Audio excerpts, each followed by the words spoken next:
தகப்பனுடைய கரும்புலியை பற்றியே சாலமோன் பேசலை. என் தகப்பனா என்ன சொல்கிறதுனே தெரில, என் தாய் அபலை என்ன பண்ணிட்டா இருந்தாலும் என்னென்னமோ நடந்திருக்கும், ஜனங்க என்னென்னமோ ஏற்றி விட்டுருக்கலாம், என்னென்னமோ மாசுபடுத்தியிருக்கலாம். ஆனால் சாலமோன் தேவனிடத்தில் பேசுகிற பொழுது பிறருடைய கரும்புள்ளிகளை, பாலியல் சமாச்சாரங்களை, குறிப்பாக பெற்றோரை பற்றி நல்ல அபிப்பிராயம் கொண்டவர்களாக இருக்கணும். நீங்கள் அன்பு பாராட்டும்படி சொல்லவில்லை, வேதம் என்ன சொல்லுகிறது? கனப்படுத்தும்படி சொல்லுகிறது. இந்த உலகம் முழுவதும் பிசாசு திசை திருப்பி கொண்டிருக்கிறான். பெற்றோரை அன்பு பாராட்டுகிறாங்க. பெற்றோர் பிள்ளைகள் மீது அன்பு பாராட்டலாம், பிள்ளைகள் பெற்றோரை கனப்படுத்தணும்னு வேதம் சொல்லுகிறது. என்ன கனப்படுத்துகிறது என்பது அது வித்தியாசமான ஒரு வார்த்தை. மதிப்பு கொடுக்கறது மட்டுமல்ல, உங்களுக்கு அவர்களை குறித்ததான மறைபொருள்கள், அவங்களை குறித்ததான அவலட்சணங்கள் இருக்கலாம், இருக்க வேண்டும் சொல்லலை, இருக்கலாம், இல்லாமலும் போகலாம்.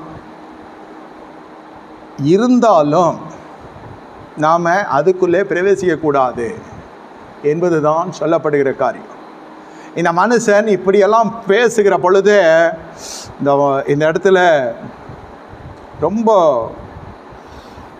கர்த்தருடைய இருதயம் இறங்குறது. அதாவது தாய்க்கு தகப்பனுக்கும் தன்னை உருவாக்கின பெற்றோருக்கு அந்த பிள்ளையான கனத்தை செலுத்துகிறான்.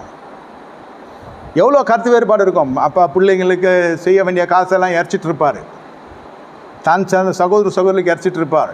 பிள்ளைகள் ஸ்தானம் வருகிற பொழுது, பிள்ளைகளுக்கு செலவு செய்கிற ஸ்தானம் வருகிற பொழுது அந்த பிள்ளைகளுக்கு நல்ல கல்வி கொடுக்க முடியாது, நல்ல ஒரு இருப்பிடத்தை உண்டாக்க முடியாது, நல்ல ஒரு அந்தஸ்தை சமுதாயத்தில் கொடுக்க முடியாத அளவுக்கு ஒவ்வொரு காலத்திலே சம்பாதித்து செழித்த தகப்பனுடைய நிலை இன்று தடுமாறி இருக்கும்.